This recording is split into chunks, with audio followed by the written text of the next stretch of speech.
listening online and on your cell phones across the world, we hope. You're listening to The Principle on 95.9 The Point, 95.9 FM, 1470 AM, Columbia's local talk radio experience. I'm Cam. You're sitting here with me and Corey.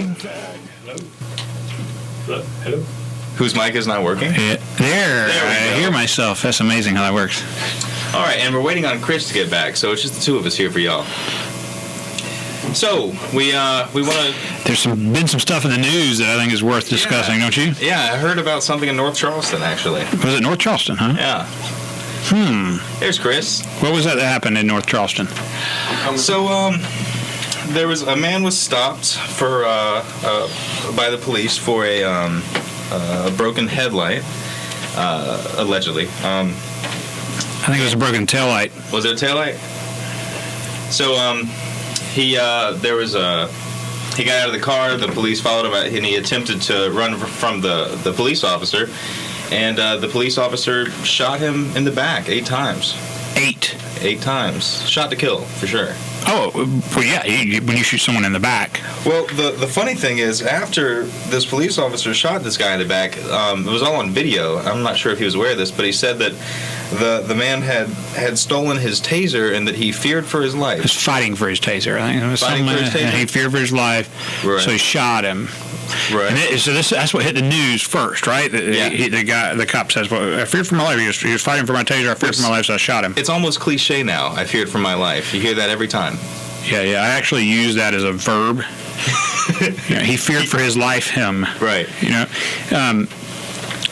So later on, the video came out. Right. Later on, the video came out that showed this cop. I don't know, what would you call it, execution? Yeah. I'd call it straight up execution. Yeah, the guy was never within 50 feet of him, let alone struggling with him. Well, he was running away from him. Yeah, but the cop was in his car, and the cop was in his car and when the guy took off. So, I mean, the guy was... Yeah, so the guy bailed out of his car, cop ran him down, and shot him. And then we didn't see what happened there, but then some bystander was recording it with his camera phone, and basically where the video picks up that refutes what the cop said, this guy just kind of runs away from the cop again. The cop pulls his gun and shoots him. I swear at one point you could see like the taser barb, like the wire, because those tasers have this long wire that comes out, and I swear you could see that in the video as the guy's running away. There's like these wires, Really? Yeah. But then the cop just pulled his gun and shot 8 times, right? I mean, how far does the taser shoot? First of all, let's a good long ways. Let's assume that the guy did have the taser. No. The cop had the taser. So the way the taser works is these 2 little barbs shoot out, and then they attach to your skin. They're barbs. Uh-huh. And then there's a wire that's still connected, real thin wire that goes back to the taser. Carries the charge. Carries the charge into those barbs, into the person. Okay. So the cop still had possession of the taser the entire time. He actually dropped it when he had his gun out, because the cop later on goes back, picks up the taser, walks over, and just casually chucks it on this dead guy's body. Uh-huh. And had the story that they were fighting for the taser. That this guy was fighting him for his taser, and that's why he shot him. But he was running away. Well, that was the official story, and then the video came out. The video came out, right? The eyewitness video. What you guys are failing to realize is the guy was wanted for child support, so he could have been running to some woman's house to have more kids. Yes. He was a menace to threat to society. So you had to be stopped. Because society would have to pay for those kids, so that's how you could justify it. Right. The execution. Yeah, right. I see. He was protecting society because we don't need more kids. Right. So it wasn't about really his life so much as just getting rid of this broken headlight driving, child support non-paying. Yeah, he wasn't a good citizen. So because good citizens pay their child support. That's what happens to bad citizens. Just throw them in the furnace. Judge Dredd. Just you don't need a trial or anything. You just murder them right there, and just that's what happens when you break the law. If you don't like it, stop breaking the law. Shoot first, fear for your life later. Work well for Jesus Christ, right? Right. sorry, Mr. Jesus, you shouldn't have broke the law. Quit saying you're God, and you would have been dead. That's right. That's right. So I think that from our standpoint and the way we look at things, it's worth it to talk about to some degree what, number one, what's the problem? Number two, what's the solution? Where the problem started, how it should have been handled, and the vast majority of people in the mainstream media will tell you the problem is race. Now, I'm a white guy. We're all white guys. We're all white guys. I think it's probably rude. Even the producer is white. Right. I think it's probably. I think it's probably rude and myopic to say that it's not about race. I think because of all this spotlight on racial issues in the media right now, it labels you as some kind of racist to say that race couldn't have been a factor, or wasn't as much of a factor, and things like that. So I'm not going to sit here and say it's not about race, but I am going to say what it really is about. The primary problem is that cops have a monopoly on initiation of violence against people. Yeah, I think race is the carrot in the bad systems too. Sure, absolutely. And cops can murder people with impunity. I mean, it's happening over and over and over again.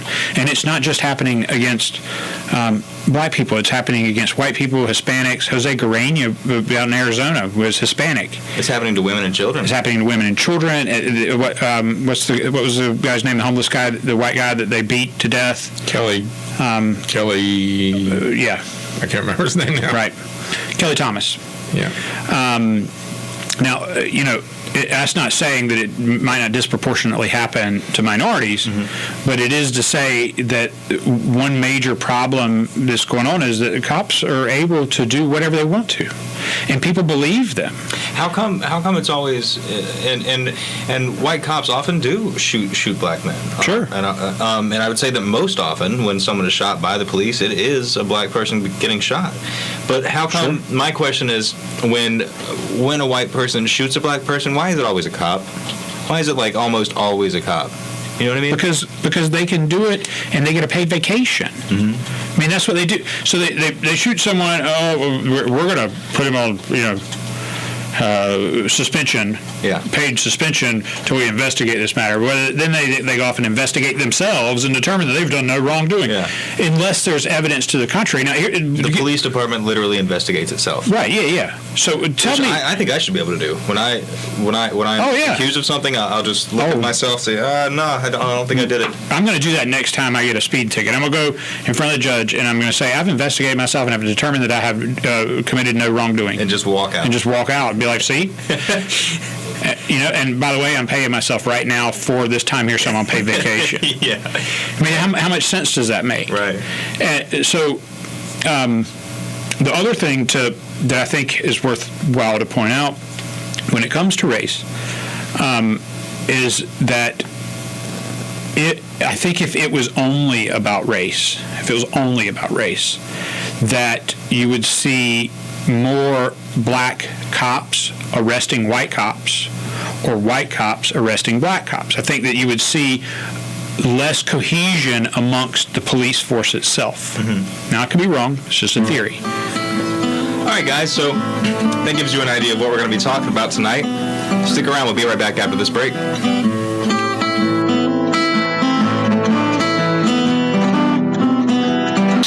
Is The Point, 95.9 FM and 1470 AM. Hold it now.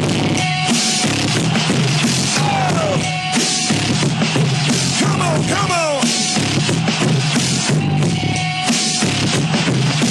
All right, folks, we're back. You're listening to The Principle on 95.9 The Point, 95.9 FM, 1470 AM. Or on MakeThePointRadio.com, or with your TuneIn app. Hopefully Kwame's listening up in Chicago. David, I'm sure you're listening. If you guys want to call and join the discussion, the number here is 803-799-TALK. That's 803-799-8255. So we left off with the media's explanation of this police brutality problem we see a lot of in America. Yeah. And it seems that race seems to be the answer, but you're saying that they seem to say that's the root of the problem. Right. And you were saying... I just really feel that you would see more cops turning on each other along racial lines if race was the primary issue. I'm not saying race is not an issue, because it obviously is. Right. We just saw a stat of black teenagers 21 times more likely to be shot by the police than a white teenager. Right. So, yeah, race is definitely a factor. But when a cop, so think about what happened specifically in this case in North Charleston. They came out, the sheriff and everybody came out and said, "Oh, it was justified. The guy was defending himself. It was a justified shooting." We're going to look at the facts a little bit closer, but nobody questioned what this cop said. And then this video surfaced and completely contradicted everything the cop said. Now, the other key is the first officer on scene, other than the cop who pulled the trigger, was a black cop. Mm-hmm. Now, the responding officer after the shooting was a black cop. Now, I try to put myself in other people's shoes, and I say, if I was a black man and I was a cop, and I show up on this situation, I would be suspicious of the white guy who pulled the trigger, right? I mean, if it was me who pulled the trigger, and I'm not a cop, and if it was me who pulled the trigger and a cop shows up and I say, well, I was defending myself, they're at least going to handcuff me and question me, right? They're not just going to go, oh, sure, yeah, you're right. Especially if they're in the back. Right, yeah, when they're in the back. So, and then you add in the layer where it's a black cop that's responding. What it tells me is there's something more systemic. There's a bigger problem here, and I think it's the whole problem is that cops they can execute people, and the public that person deserved it. If they didn't like that, they should have fixed your headlight. Yeah, they have a monopoly on initiation of violence against people, and the populace applauds them. Yeah, it seems like. The police are not only allowed to, but encouraged to initiate aggression against people. They literally pick fights with people. Yes. And we call it things like arrest and jail and things like that, but it's really kidnapping and extortion. If we did the same things, we'd be real jerks. No, we would be criminals. We'd be criminals under the law. Criminals, right. Yeah, I saw but when the law does it, then it's no longer criminal. I saw a video of a couple of young people and the cop. He pulled him over for something. I don't remember what it was. And the cop said he smelled weed. Right. And he demanded that the guy in the back seat get out. And the guy says, I'm a minor. I'm not getting out until my mom's here. So stop right there. What if I walked up to somebody's car and say, hey, I smelled weed. This is a citizen's arrest. Get out of the car. And they said no. Of course they would say no. So I'm going to tase them, punch them, pepper spray them, whatever. That's what happened to this kid. I'm now assaulting somebody. This kid was not violently resisting. He was not throwing a punch. He was not. He was not complying. All you have to. You don't have to resist. You just don't have. You just have to not. Now tell me, if it was not a cop that was doing that, we would be charged criminally for assault. And I think it should be no different for the police. I think they should be criminally charged absolutely. When they do things like whatever happened to talking to people instead of barking orders at them like they're scum and expecting immediate compliance, killing them if they don't. Yeah. Right. Well, we got our caller on the line. We have Greg. Hey, Greg, how you doing? Good, doing good, thank you. Thank you for taking my call. It's an interesting discussion, and I think I have a kind of a unique perspective, I say so humbly, but I'm a forensic paralegal by trade, and now I'm a truck driver, but back in the day when I worked for the district attorney's office back in California, we talked about this kind of thing a lot. We talked about community policing. And a lot of the problem, I think, is the fact what I used to talk to officers about when I used to train police officers in California.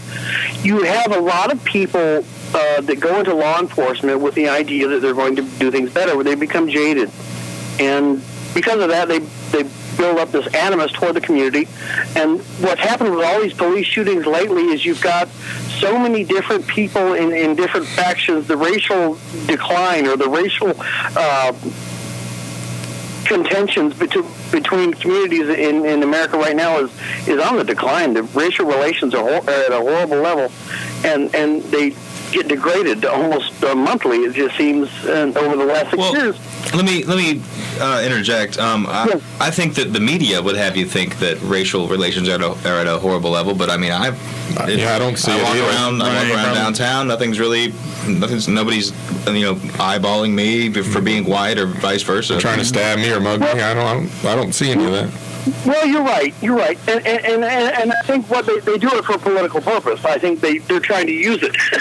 Yeah, because if you separate and make it a racial thing, then it's not. There's something wrong with the system. Yeah, it's not the system's fault. It's divide and conquer.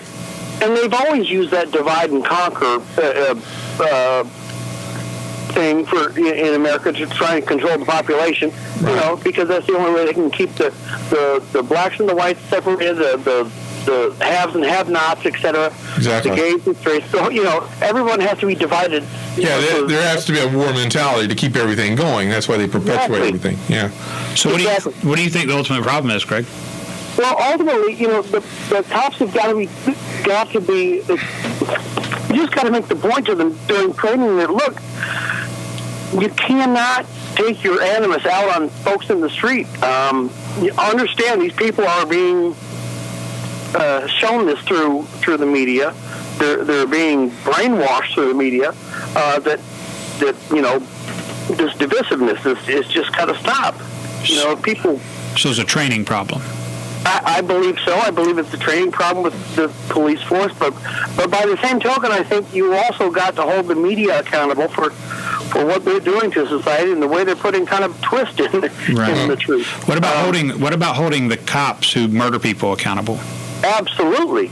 Okay. Absolutely. Maybe we should start there.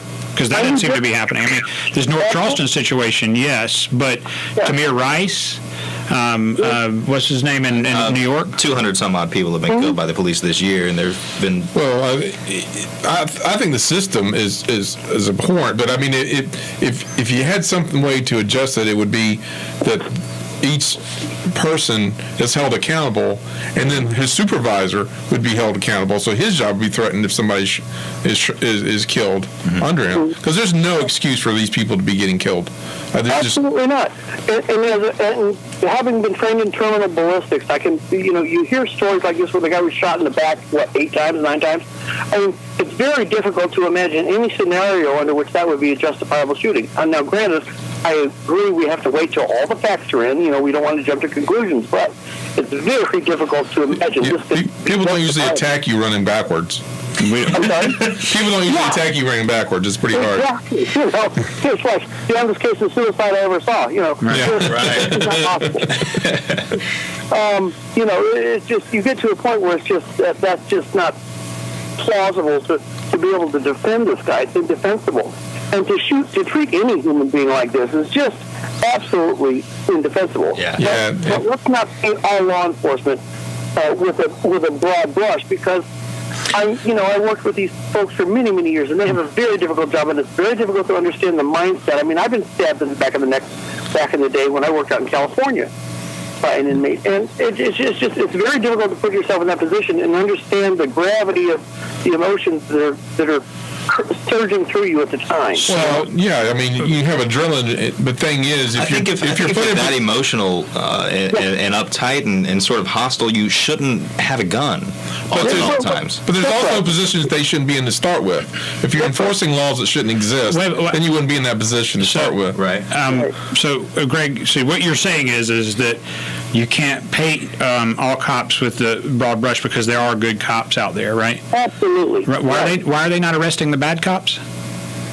That would be my question, because they need to be nailed to the wall. So if either they're bad cops or they're accomplices, which make them bad cops. Right, because if the majority were good, they would be holding the bad ones accountable themselves instead of protecting them. That's the point. Did you see the video of the guy out in San Bernardino, from California, the guy out in San Bernardino that the sheriff just pounded on this guy? I mean, kicking him in the face, kicking him in the crotch. And he was laying prone. And so I'm supposed to believe that in that group, there were some good cops Were they good just because they didn't throw a punch or they didn't throw a kick? Or no, anyone who watched that and did nothing is guilty. Right. So they're all bad cops in that scene. That's part of the corruption of the culture of the cancer that goes on in that particular department. Well, but it's not. I mean, it's really not in that particular department. I mean, there's no one department. This is happening across the country in so many different departments. And really, when you combine that with the elevation, with the police state, with the militarization of the police, they think they're at war and we are the enemy. Yeah. And I'm sorry, but anyone who is a part of that can't be that good. That's right. No, you're absolutely right. And that's why I worked with back in the day with Gerald Gates, and when I was going through when I worked in L.A. in the L.A. area, Gerald Gates was the chief of police in L.A. and he had there was a lot of bad culture in his department at that time. You remember all the race riots, and that was the day of during the Rodney King and all that. And Daryl Gates, I'm sorry, but the man he created a culture by which there was a separate set of rules for his good old boys, and that was a reality. Yeah, and that's systematic, I think. Anymore. So, Greg, we really appreciate your call. Thank you. I appreciate you being here. Yes, sir. Great station. Thank you. Thank you. Take care. I just think it goes down to any organization that has a monopoly on the initiation of force. It can't be good. Yeah, it causes the problem. All right, guys, we're going to talk more about that when we come back. You're listening to The Principle on 95.9 The Point. Stay tuned. Stop, drop, shut them down, stop.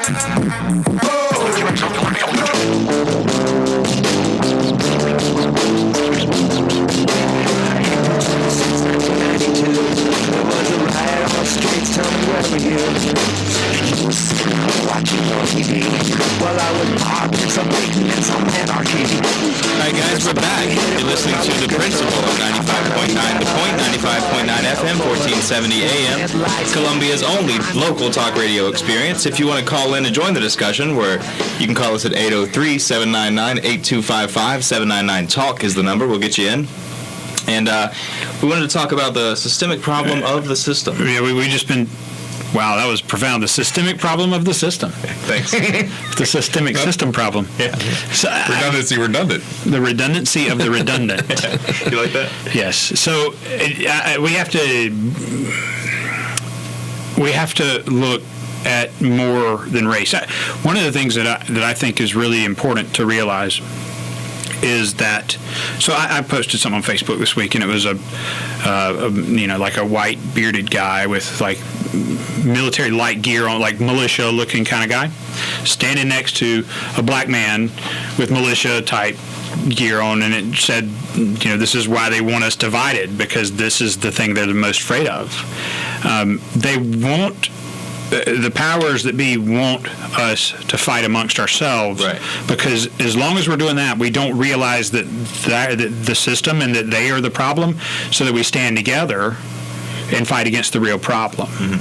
So it's imperative that they keep race as the central issue instead, because if we can blame it on race, then we don't have to look at the fact that an organization having a monopoly on initiating violence against innocent people. That's the cops. The government is that friend you have that can never accept responsibility for anything. Right. It's always always somebody else's right. fault. Right. It's your fault. It's your right. friend's fault. Yep. So they don't want us to realize that they're the problem, because if we did realize that, if we recognize that, then we would stand together and stop the problem. Yeah. To me, the most noble form of force is self-defense. And I don't think that self-defense stops because someone has a costume on. Mm-hmm. And it shouldn't. I mean, I see so many situations where people are being horribly assaulted. They're being, murdered, of course. They're being, but we're just conditioned that, you'll have your day in court. Really? This guy down in Charleston, Scott, he's not getting his day in court. Mm-hmm. Why is it that we have decided that we're supposed to trust the police? Because everything I can see says don't trust these people. Right. These are the last people you should trust. Mm-hmm. Because how many people got? There was not too long ago, some guy committed suicide in the back of a police car with handcuffs on. Right. And I'm supposed to look at this situation in North Charleston. They bold-faced lied. They just flat out lied. And the only time that it came true, it just so happened that somebody happened to be walking along and happened to stop and happened to start video recording and happened to get the act of the guy being shot in the back on video. And only then. I don't think they would have questioned it with the dash cam. Yeah. If they're, and the other one that drives me crazy, I see all the time, is everybody says, well, we need body cameras. But those are going to be some of the most malfunctioning body cameras you will ever see. Yeah. Now, personally, what I say is if I was a cop and I thought of myself as a good cop, I would probably be buying a body camera for myself because I would want there to be evidence that I didn't do what, so let me be straight about something. A cop has a right to use deadly force at any point in time that I would have a right to use deadly force. They don't lose that right just because they're a cop. And there are plenty of situations where cops use deadly force or, something up to deadly force, and they're justified. But it's because they would be justified as just a regular citizen and doing the same. But they would only worry about the camera protecting them if they were worried about them not being above the law. You know what I'm saying? Right. Yeah, but it seems like the police that are, to me, and I've actually talked with a Columbia Police Department officer about this, and as he was telling me this, I was looking at him like, were there bars between you? Yeah. But I was talking to him, and he said that he was like, and at the time I was a cashier, and he was like, so what would you want to be on camera every single hour you're at work? And I'm like, well, I am. and I'm glad that I am, because if something happens, like if my money's short or something, I would like it to be on camera so they can know that, because I never stole anything, So, and this guy is sitting here. This guy has got a gun and a taser and everything else. He's got a canine in his car, and he's telling me I don't want to be on camera. Why wouldn't you want to be on camera? Right, to protect yourself. He said they'll find something to you look. Yeah, if you're doing that's something. What you're doing. Wait a minute, that's what you're doing to us, though. That's what I mean. Listen, if you have one of those plastic frames around your license plate, did you know that's illegal in South Carolina? Really? That's grounds to pull you. Cops are always looking for some reason to harass everybody else. So let's say I'm driving around with one of those plastic frames on my license plate. Right. And a police officer sees this and turns his lights on and gets behind me. Right. What happens if I'm just like, sorry, and I just go home? They will run you down and kill you. I mean, eventually, they'll call in. Did you see the video recently of the car chase? It was a taxi cab driver in a Prius, like a neon green Prius, out in California, and they had like excursions with roof hatches, and they pulled the pit maneuver on this guy, some big cop excursion. They did a pit maneuver, and then there were two other big trucks that came in, and the roof hatches opened up, and guys jumped up with M6, like ARs, and they had, and the whole time there's a cop there with a dog, like on his hind legs, trying to get at him, just like Nazi Germany. And this it's like a war zone. What'd the guy do? Was he speeding? That's the point. They are at war with us. Yeah. And we're supposed to like them. Yeah. Not only are you supposed to like them, you're supposed to worship them. And you're supposed to believe everything they say whenever they say it. As soon as it comes out of their mouth, you're supposed, that must be right. Because there really is this us versus them mentality. It's like they are the enforcement arm of the government, and anybody who isn't doing everything the government tells you to do is automatically their enemy. It's us versus them. Everything is a threat to them. Yeah. You know what? If I spent my day going around being a road pirate and extorting money out of people and harassing them and pulling them over, I'd be paranoid too. Yeah, you should be. Yeah. I mean, your day is based around extortion and abduction. Yeah. If people weren't, what do you expect? If people weren't brainwashed into worshiping these people, these guys would fear for their lives when they went home. Yeah, exactly. They would. I mean, who's going to put up with mafia extorting you? I mean, yeah. As soon as you're alone, somebody's going to take you out. It's a legal mafia. They do the exact same things the mafia did. They do. That's it. That's all. It's all it is. It's literally the exact same thing. They are really you nothing pay more them than for thugs. protection, and if you don't pay them for your protection, they're going to come and they're going to beat you for not paying for the protection. It's the same tactics to get you. And people keep saying to me, "Well, hope you never have to call." Why would I need to call? Why would I ever call the police? I can't think of a reason. That's such ridiculous. They have a monopoly. If somebody, they say, oh, you don't like the police, but what happens? Who are you going to call when something happens to you? Call crackhead? I don't have a choice in who I call. Right, it's a monopoly. Yeah, it's the same people. The same sort of liberal type of people that hate monopolies, hate corporations, right? Like that. They understand that monopolies are bad, but they don't understand that a monopoly on law enforcement. If somebody died, if somebody was killed in my family, I would hire a private investigator. I wouldn't rely on the. Really? Yeah. Yeah, but you probably care more. Well, of course, it'd be. But you would have to bury them in the yard or something. Eventually, somebody with the state would be involved. There's no way around that. Yeah, it'd have to be a secondary thing. And if the cops would try to enforce that law. I mean, they have a monopoly. Or if you don't like it, call a crackhead. But that's what happens when you have a monopoly. That's like saying if you don't like City of Columbia water, drink out of a river. Yeah. I mean, well, no, you don't even have that option. Is that illegal?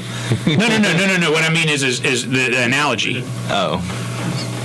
You don't have that option. I mean. Well, I've only got a caller on the line. We got Paul. How much time do we have, Drew?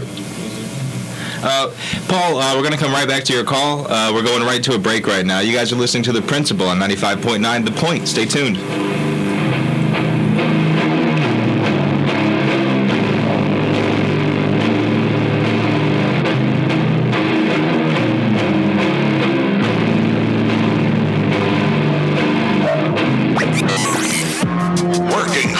So you don't have to. That's great. Here comes the C&D from Johnson & Johnson. Kevin Cohen, mornings and afternoons on The Point.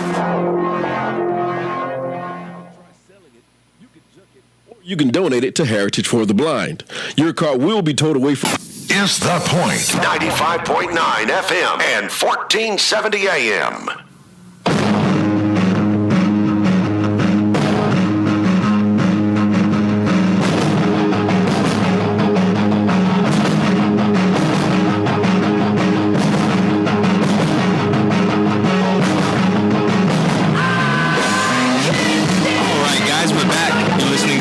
On 95.9 The Point, 95.9 FM, 1470 AM. The number, if you want to call in, is 803-799-TALK. That's 803-799-8255. And we have someone on the phone right now. We're going to go to Paul. Hey, Paul. Hey, how are y'all? Hey, doing well. I think you might know someone. I do. Hey, Paul. I really like the show. Thanks for listening. What's on your mind? Yep. I had a question for you. I heard you guys talking about police officers and things, and and getting on pretty hard. And I have a son who's an officer, and he works for Department of Transportation. He has a purpose. He weighs trucks and that type of thing, but he still has the ability to write tickets and do this, that, and the other. I mean, don't you think that most police officers go into the academy with thinking they're going to be doing something positive? Of course. And, yes. If you don't, I mean, what point do you think that things change with that officer? I mean, don't you think there's so many bad apples in every bunch, in every group? Statistically, you're going to see that there's a certain amount that you're going to have problems with a certain amount of people. Well, that's just the nature of the beast. I think when kids or young men go into it, they don't understand the law and everything that the police do. So they think it's just, we're going to go stop murderers or stop theft or whatever. But inherently, there's so many bad laws that they're paid to enforce that they have to enforce, they lose their job. That it just corrupts everything because you're doing things that are really unjust laws, in my opinion. That it just overweighs the system because in your mindset, if you're doing bad things, and you keep doing it, it's going to corrupt your mind, in my opinion. So the tipping point is in essence when the rubber meets the road and they have no choice but to enforce bad laws, it has a tendency to corrupt people over time. If you're kicking down, if you're told you got to go kick down somebody's door because you think they might have some weed in their house, and you know that's not. It's like a gang initiation. They're like, hey, break into this guy's house or you're out. So the other thing, Paul, is that everybody omits the last part of that statement. They say it's a few bad apples, but the whole statement is a few bad apples spoils the bunch. Right. And if I would be a lot easier on cops in general if I saw more cops arresting other cops for doing bad things. And when it comes to specifically like state transport police, ultimately I think we should have private roads, and then the private company that company could hire a private security firm to enforce the regulations on the road that they impose and own. And the highways isn't really the biggest problem with the police. No, state transport cops are not the biggest problem. I mean, that's like such a. I mean, personally, I think where you see a lot of the problem is municipal police departments who are not even accountable to people. So at least in a sheriff's department, the sheriff is elected. But you look at municipal police departments where they just are only beholden to the head bureaucrat. Personally, I think that's more prone to corruption and sure, problems. they're just big buddies and they do whatever they want. Don't have to worry about it. Right. So Paul, you know as well as anybody. I mean, I have a couple of other good friends they're cops, and they're good people. I mean, they only mean well, but they still. One guy who's a really good friend of mine, he's a cop over in Casey. He doesn't agree with a lot of the laws but he still goes out and enforces them because that's the skill that he has, and he doesn't have another profession he could jump into. Yeah, but I mean that's spooky. I mean that's the. Yeah, no, I mean I'm not saying it's okay, but do you have to wait till they're loading people in cattle cars before you say, okay, I'm going to quit this job? I mean, I have another friend who says that. He says, well, I mean, he means well. He's a good guy. He's a single dad and he takes care of his kid. I mean, but he says, well, whenever they tell me I got to go take people's guns away, then I'm drawing the line. Like, but dude, I mean, you're arresting people for smoking weed like that. I mean, the line should be there already. Yeah. So that's the question is when people put the title of good and bad, and that's really subjective. But I also think Paul, I think the system I think that it is pushed into the cops' heads that they're constantly at danger, and it's them against us. Right. I think there's a lot of good officers that really try hard to do the right thing, and they might not know what they've gotten into, but I appreciate it. I think that's exactly it. Yep. Yeah. All right, well, thanks. Thank you so much, Paul. Mm-hmm. So, I mean, basically, let me say it this way. I would really like to be wrong. This is something that I would like to be wrong about. I would like to see a major shift and see a lot of police officers standing up to the problems, the systemic problems that we're seeing, and saying enough is enough. I would change my opinion immediately if I saw that. And it's just not happening yet. Most cops want to be Clint Eastwood. They don't want to be, Mayberry. They don't want to be peace officers. They want to be, I'm a tough guy, with the sunglasses. And you better obey. Yeah, they don't want to. They don't want to have a job of calming people down and and taking the old lady across the street. Right. They want to be a tough guy. That's just it. I've been very pleasantly surprised at how quickly they've moved with this situation in North Charleston. That they charged the guy and they fired him. Now, it still remains to be seen if he'll actually be convicted and whatnot. Right? He'll get house arrest. 2 weeks probation. The guy in California that shot a guy in the subway. Yeah. BART officer or whatever. Yeah. He was accused. He got convicted of involuntary manslaughter or something, and he served less than a year.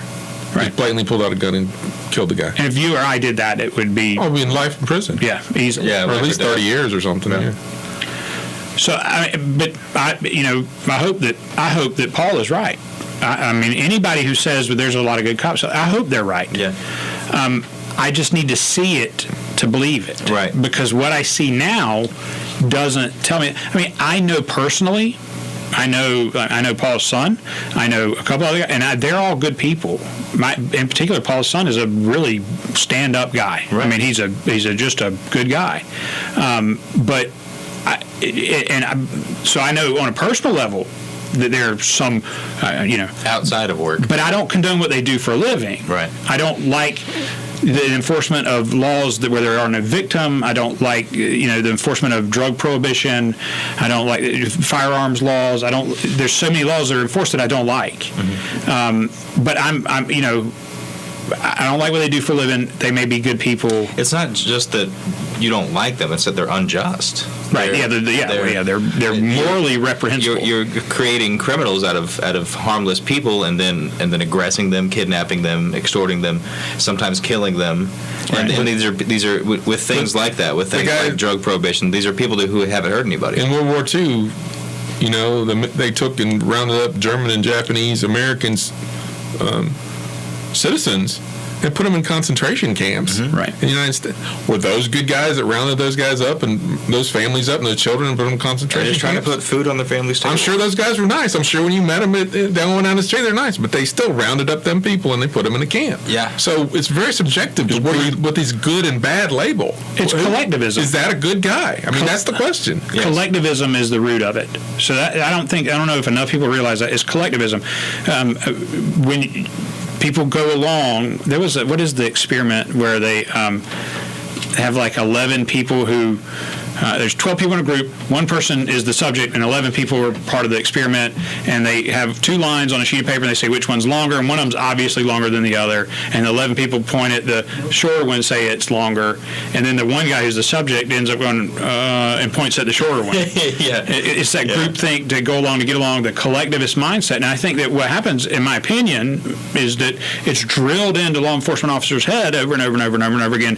These are your brothers. We're like the same thing just they do. Like the military. Yeah, just like the military. Same, you're in a foxhole together, and you got to have each other's back no matter what. And and so you end up with this situation where people who would be prone in their personal life to do good make bad decisions and do wrong in their day-to-day job because they're pulled into this groupthink collectivist mindset. Mm-hmm. So it's just that's, to me, not to mention the monopoly. Right. All right, folks, you're listening to The Principle on 95.9 The Point. We'll be right back after this break.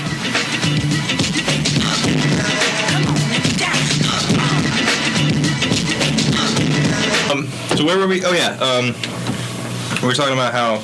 And, I'm glad that Paul called because when we talk about these things, when we talk about the military, especially... I think that we're easily misunderstood, and people think that we hate these people as people. It's not the person in the uniform we hate. It's the system of what the uniform does.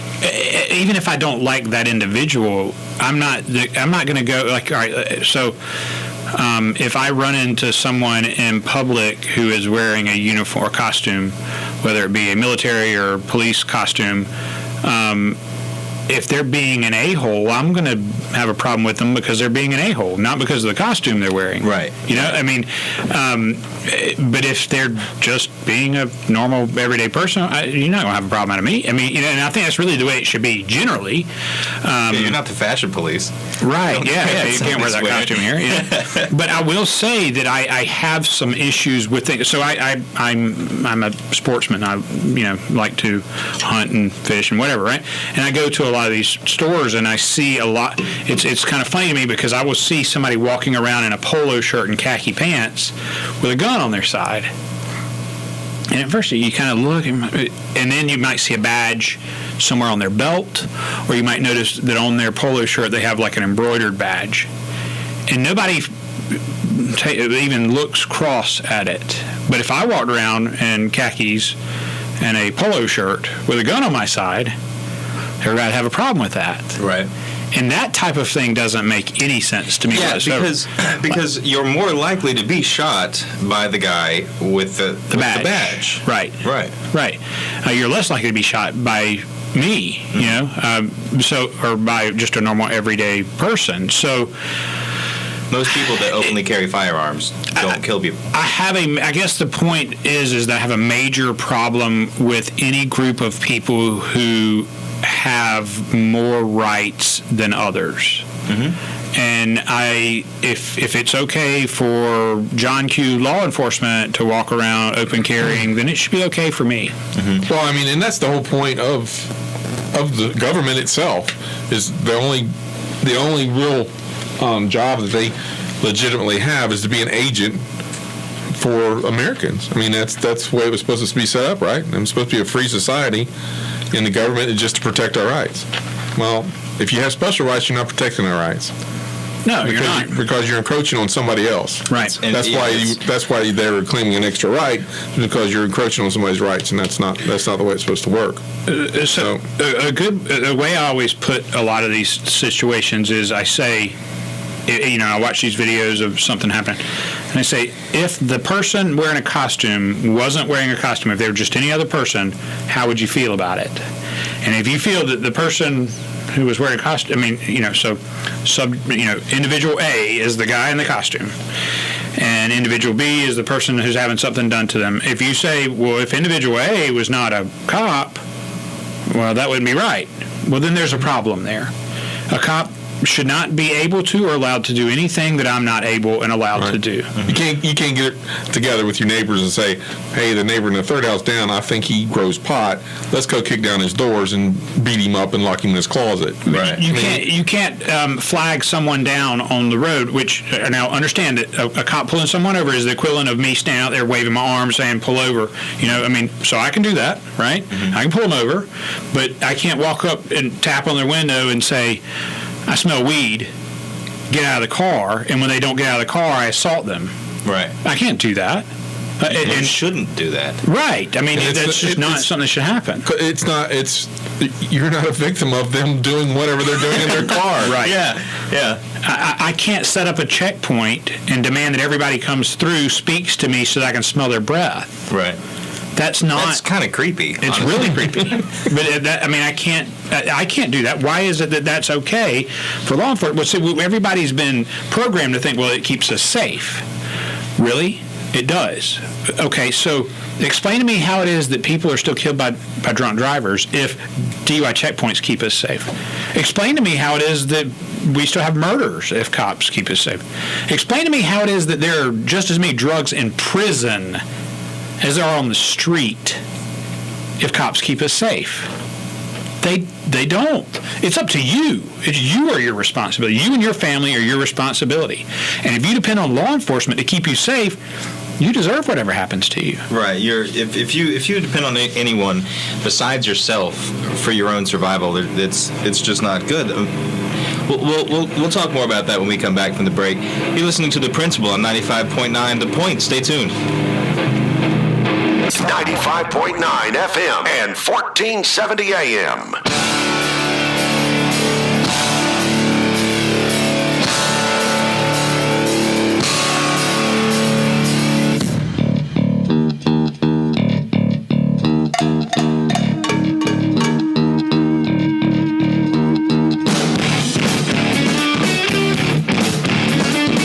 And we're back.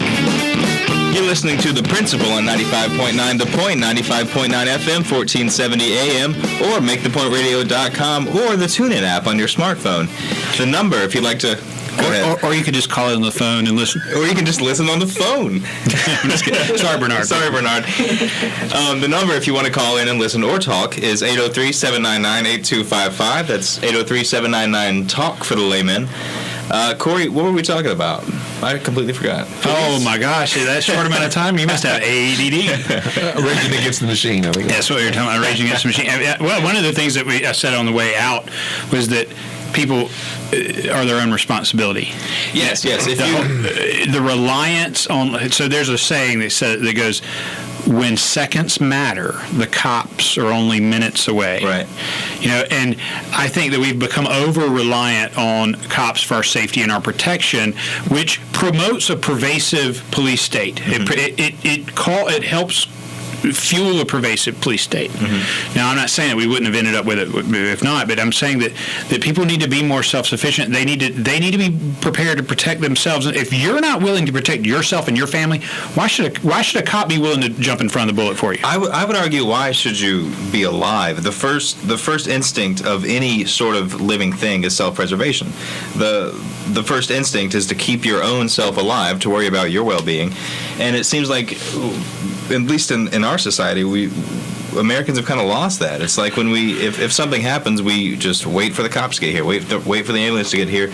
By all means, don't defend yourself. Yeah, people, I think they think that driving home, they make it home safely only because there's police out there. If not, it'd be like Mad Max, and there'd be people coming out of the trees and swinging axes at you or something. I don't know what these people think, but it's just society, and the cops come. They come when you don't call them sometimes, when they shouldn't be. But they show up when it's none of their business. Well, there's been quite a few cases where someone calls the cops because they're being victimized, and the cops show up and kill them or arrest them, or So don't call the cops. Like, just don't call the cops. Don't call the cops unless there's a dead body in your yard. Right, unless there's a dead body in your yard. Because then you might get in trouble if you don't. But I don't know. I would feel like I might be being harassed or aggressed against if there was a dead body in my yard and I called the police. I'm going to be the first suspect, right? Is it your spouse? Isn't that like what do they say about marriage? Yeah. So what does it say about marriage that the first person suspected of murder whenever a spouse is killed is the other one's spouse? Right. Yeah. Well, that's why I'm against marriage. We have a caller, Greg. Hey, Greg. Hey, guys. Thanks for taking my call again. No problem. It's a captivating conversation. You guys are all well-spoken, and it's an interesting topic. Thanks for calling in. But I think, what it comes down to a lot in a larger sense is that we've gotten away in society from accountability.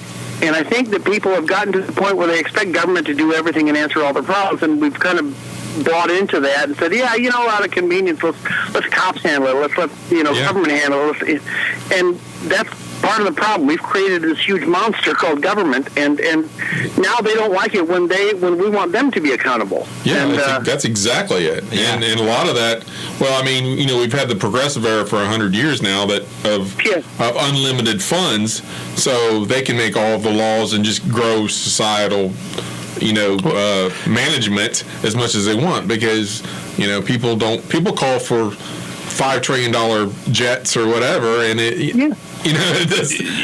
just doesn't. Nobody senses the insanity of it. It's exactly. They need to be. It's ivory tower building, because our government was started by founders with rugged individualism and accountability, and everyone was self-supporting, and now we've turned it around, and the government used to be responsible to the people. Now the people have to be responsible to the government, and that's ridiculous. Exactly. And that's the mess we've gotten ourselves into, and we've got a bunch of elected officials. I think, frankly, Paul Revere wasted his time. He should have stayed in bed instead of riding a horse, because frankly, we've got a king in the White House, and it's helpful. Yeah, it is. It's elected ruler is no different than a king. In fact, the king would probably be more accountable because there's no two parties to blame each other on. Exactly. But the other thing to realize too is that the rise of drug prohibition has been a major contributor has been major fuel for the police state. Originally, wasn't it the FBI that was created because of alcohol prohibition? Correct. The theme over and over and over and over again is that whenever you prohibit something that there is a major market demand for, it necessitates the rise of a major police force to counteract that. And exactly.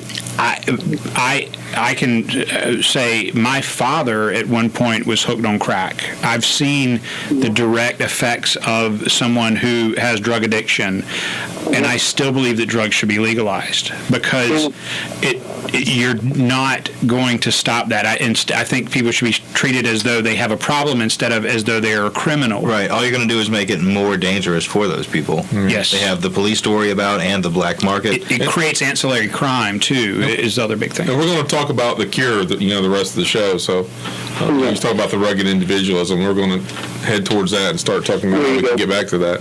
So thanks for calling back, Rick. Appreciate it. Thanks, guys. Bye. And now I think we have David on the line. Hey, David. Hello, how you guys doing? Doing well. What do you want to talk about? Probably a little bit of everything. No, not a little bit of everything. Actually, well, with regard to race relations, I believe that it's improving. It has improved. I mean, it's clear. I'll give you an example. You remember I was talking to you, Cam, yesterday via Facebook, right? Yeah. I never met you, never seen you, so forth and so on. Yet you were willing to find Tazima for me and let me know where she was. And you you offered to get some soap for me. Right. No, she wasn't lost. I was at work and I needed to find out where she was so I can go purchase some soap. But you did all of that, and we haven't met. We don't know each other like that, you know? And so, but it seems as if these the police situation in this nation, they are our ISIS. You know? Yeah. Actually, we're ISIS to them. Yeah, that's probably true. It seems that way. But, and the greater enemy, I don't know, is the citizens that keep saying, it's okay. It's okay. Right. Yeah, They just finding excuses. Chris, you posted something, I think it was yesterday or today, looked like some type of bingo, what have you thing. Yeah. And the common things that people say with regard to the police. And it's funny because it's so true, because that's exactly what they say. There's always some excuse. So, they were just doing their job. They see a cop beating somebody, well, he must have deserved it. Yeah. Exactly. And it's like, what's going to become of us? You know? Well, I mean, eventually, I don't know if we have run out of money. The nation will run out of money before it runs out of bullets and people to beat up. I'm afraid I'm not sure. Well, to tell you the truth. They're willing to spend all the money on bullets and weaponry. Well, that's what I'm saying. Yeah. So until the economy collapses, I don't see it ending, because people morally, people don't care. If they can justify cops throwing hand grenades in babies' cribs and kicking down doors and shooting little kids over drugs, and they can justify all this kind of horrible, heinous property crimes and murders and everything else. If they can justify that, what's going to stop it? It's not moral justification. It's going to have to come financially, where they can't afford to do it. Right. Now, have these type activities increased, or are we just simply more aware of them? No. So it's a little both. It's a little both. Of course, the property crimes are increasing all the time. They're taking people's homes, cars. That's just multiplying exponentially. That they're taking people's property and money and everything. Also, we're always getting more laws. I mean, the government is like a law-producing machine, and the more laws you make, the more criminals you make. Right. The more laws you have, the more lawbreakers. And that's the whole problem. And that's the we're going to address the rest of the show is getting back and figuring out how to do away with that, because the legislative law is the problem. It needs to get back to protecting people's rights so we can have a civil society. I mean, it's just the way it is. And generally when I'm on the road, the only time I normally have anxiety, other than when I'm on the interstate, is when I see a police officer. Yeah, I get this. It's funny because I don't get a calm, soothing effect of protection just flowing over you. You don't automatically think, well, somebody must need some help somewhere. Yeah, it's funny because I'm wondering how it's going to turn out. Yeah, like the police the police are supposedly protecting me from the dangerous drivers on the road. I don't think I've ever feared for my life or freedom because somebody was speeding near me or whatever. But then I see a cop and I'm just instantly filled with dread. Just this pit in my stomach. The most ridiculous thing is how they enforce the speed limit. by stomping on the gas pedal and driving as fast as they can. Weaving through traffic with strobe lights on. Doing illegal U-turns and peeling out in the road. And blaring that stupid song they play. That song that they play on the last. Yeah, it's like wee woo. That one. Wee woo, wee woo, and the epileptic-inducing strobe lights, so that they can pull someone over because they're endangering traffic. Yeah, right. I'm surprised more people don't just careen into the ditch because they're having an epileptic seizure from the strobe lights. Yeah. Like, is that really how it's supposed to? Speeding is bad. Yeah. Well, I mean, they can get away with it. I mean, who's going to stop them? Exactly. Well, the reason they get away with it is because people have been brainwashed into supporting them, and you see it on Facebook. It's easy that you see hundreds of people being able to comment, and you can see it. I mean, it's scary. Yeah. They always forgive them. All right, David. They always give them the benefit of the doubt. Yeah. Sir. Thank God for video cameras. Right. Well, thanks, David. We're coming up on a hard break. You're listening to The Principle, guys, on 95.9 The Point. We'll be right back.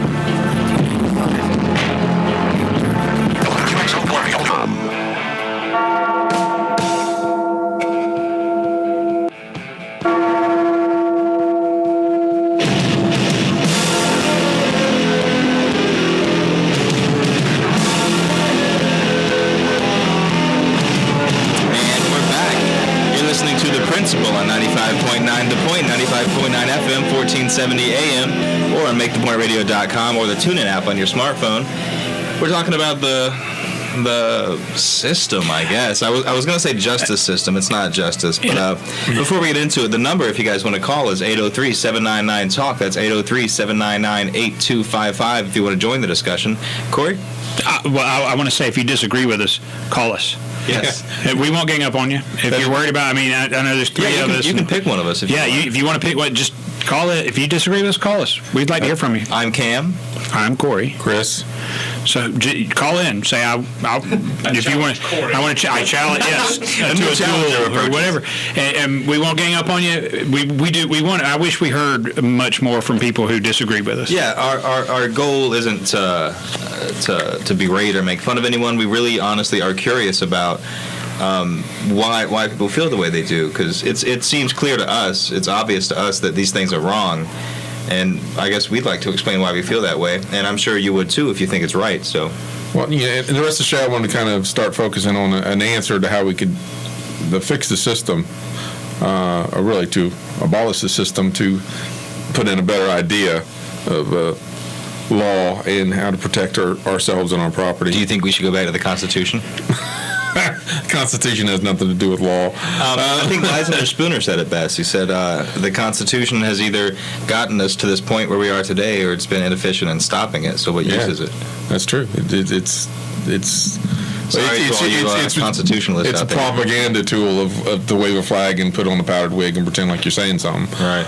But the point being is it the legitimate role that we need is for people to protect our rights, which comes from our property, our body, our things we own, our family, and that's what law is supposed to take care of, and that's what we need to get back to. And there's like the private police that they have in Detroit. There's a town in Texas. Yeah, there's some in Texas and out west where the towns got tired of paying for off-duty police to patrol the neighborhoods and stuff. They went to private police, and they cut down crime like 70% over the government police. Go figure. Yeah, and they've just stopped a lot of violence because they are held accountable. People do not see private guards and private policing the same as they do. They don't have this holy feel for them, so they're held more accountable, and they don't kick down doors of people.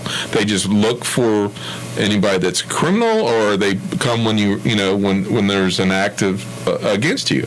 I mean, that's just their job. But given enough time, if there is not competition in the area of law enforcement, or they will even the private companies will become more tyrannical. The key is the competition. That's the argument. That's the argument. But if there's nobody competing, you're not going to hire them. I mean, who's going to hire?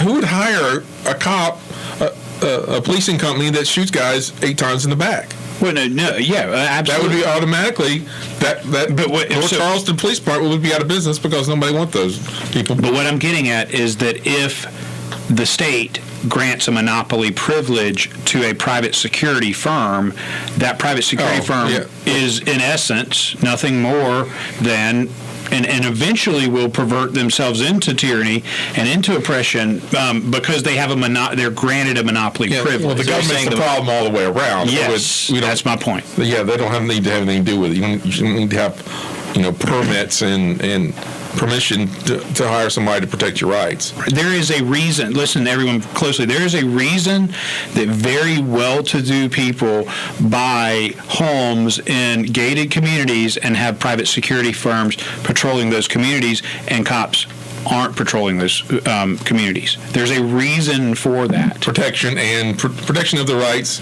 Protection of their property. Yeah, and nobody meddling in their property. Right, exactly. And so why is it that people don't realize that that's the way it should be, period? For everybody. I mean, and if there was competition in the marketplace, there would be more economically feasible protection services out there, instead of the ones that charge a lot because they're the big hoity-toity communities. I'd be able to, you could hire me and Cam to patrol your neighborhood for you if you want. I mean, that's the way it should be. Like insurance, really, is what you'd be paying for. I don't think if there were plenty of competition for rights enforcement and private policing, that I think that the rates would be. I mean, it would. The guy who wrote. They said it's cheaper. It's way cheaper than government police. Oh, absolutely. The Machinery of Freedom. David Friedman. He was saying how we could lump things together. You would have your rights enforcement, you'd have your car insurance, your home insurance, and everything sort of all in the same package from like a coalition of different businesses who you specialize in that, right? Yeah, and and they have different coverages, and the point being is that every time you hear of one of these cases, it's for something that doesn't need to happen. The cops are meddling in something.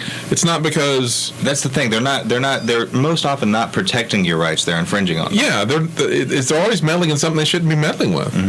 I mean, it's not like the guy that got shot in the back. It's not like he was robbed and he called the police out to investigate a robbery. Right. They're just messing with him because he had a light out in his back window. They don't need to be messing. Is that what it was? The high-mounted? Yeah, the third brake light was not working. It's a third brake light. Yeah, but the law says, oh my God. Mr. Jesus, if you don't like it, stop disobeying the law. Yeah. And why is that a law? I mean, that's maybe a car insurance company could have that as a rule. That has nothing to do with law. That has nothing to do with harming somebody. Yeah, it could be in that situation. It could be a simple incentive if all of your taillights aren't working properly, we're going to charge you this much more on your insurance. Yeah, exactly. And you don't have to bring violence and aggression into this. I don't want to get on a tangent here, but for anyone who may be more, I don't know if you call it left-leaning, I don't know, I have a problem with the concept of the corporation, period. And I think that needs to be pointed out, that a corporation removes liability. It's a liability protection mechanism.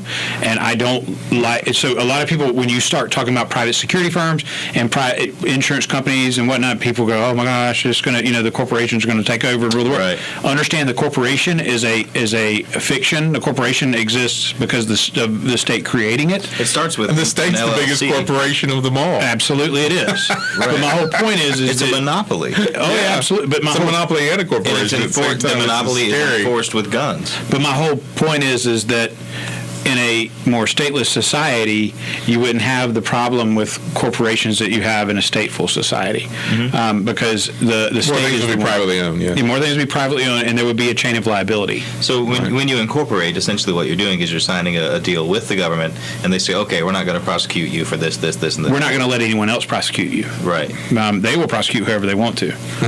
but we're not going to let anyone else prosecute you. You can do what you want with impunity. They can't come after you personally. They can't come after your property and personally. you're saying that couldn't happen if the government weren't here to enforce. Someone would have to be liable. You can still have corporations, but it would not near be what it is. It wouldn't be a liability protection. You could have profit sharing mechanisms. You could have a way of saying, I want to give you money and in return get a portion of your profits. That type of system would still exist. Right. It would necessarily exist, and there would be potential protection for the person who's just investing in the company and getting a share of ownership. But the people who make the decisions, the people, the board, the CEO, they would still have to be held liable for what happens on their watch. That's getting back to what Greg said. It's all about accountability and liability, and that's our whole point. Yep. That if police were liable and they knew they were their actions. Yeah. Worst case scenario now is the city gets sued and we pay our own self. Right. It doesn't make any sense. Yeah. So the police are never held accountable because it's not their money. They can't go out of business. They can't lose their job. Yep. Do you think if Slager, I think is his name, the cop in North Charleston, if he was found guilty and he had to pay millions in restitution, basically, the vast lion's share of any future earnings, and forfeit his property ownership, do you think that would be a deterrent to doing that? To shoot somebody in the back? I mean, but the way it's set up now is that that's a whole other topic, the justice system and how ridiculous it is. But there's no personal accountability. There's no personal responsibility, whether it be for cops or even individuals to a large degree. But for and it's from the top down. When the top people aren't held liable, right? It just goes on down, and that's the thing. And the chief of police should get fired when somebody gets killed. Yeah. Because he's trained them wrong, right? It's the same thing. It's on his watch. Yeah. But see, the other thing I've heard cops say that, well, if they really, if you had cops arresting other cops and oh my God, we wouldn't be able to get anything done. We'd all be having to watch our backs all the time. Shouldn't you be doing that anyway? Like, shouldn't you be making sure that what you're doing is lawful and moral and I don't mean lawful in terms of legislation. I mean lawful in terms of common law. Shouldn't it be lawful? Shouldn't it be moral? Shouldn't you? And why do private companies not have this problem? Right, because they have a customer. Yeah, and they don't go around and assault people. I mean, that's as simple as that. It's like if McDonald's sent people with guns to force you to buy their hamburgers, the quality of their hamburgers would drastically decrease over time. Yeah. Because you'd be buying them anyways. Right, yeah. They're going to keep buying the hamburgers no matter how bad they are. You have no choice of policing, basically. So there's no incentive to ever improve your product or your service. Right. When you have a monopoly like that. Oh, and by the way, everyone, that applies to everything with the state, right. Whether it be law enforcement, education, justice. If the government was making shoes and you had to buy government shoes, you'd have really crappy shoes. Yes. Well, I mean, how many cases like the Soviet Union? Yeah, in North Korea. I mean, how the bread tasted in the Soviet Union. Like cardboard, probably. If you could get it. When it wasn't sold out. All right, guys, you're listening to The Principle on 95.9 The Point, 95.9 FM, 1470 AM. Stay tuned. We'll be right back after this break.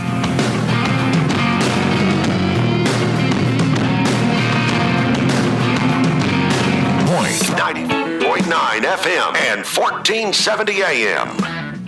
Shut up and sit down.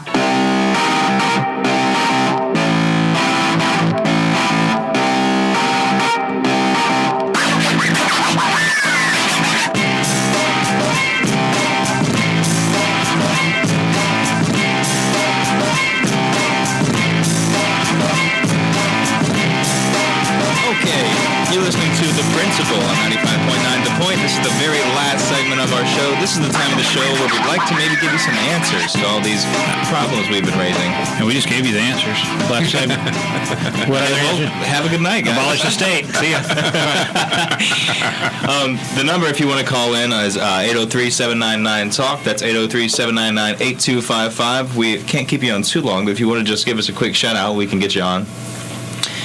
So we're talking about privatization of police, the monopolization of... I don't like that term. I don't like privatization of anything. It's like abolition of state monopolies. I can get down with that. Yeah. I mean, like, because privatization... Yeah. Can't even feed people now. But you also can't, just start your own business and sell things wherever you want to. You have to. But people are so brainwashed. They think licensing is a good thing. I mean, Yeah. I don't understand. We should do a whole show just on licensing. How insane of an idea it is. I mean, Eric Garner could have been selling poisonous cigarettes. Do you know how many people would buy poisonous cigarettes? One. Actually, every smoker. they all buy them.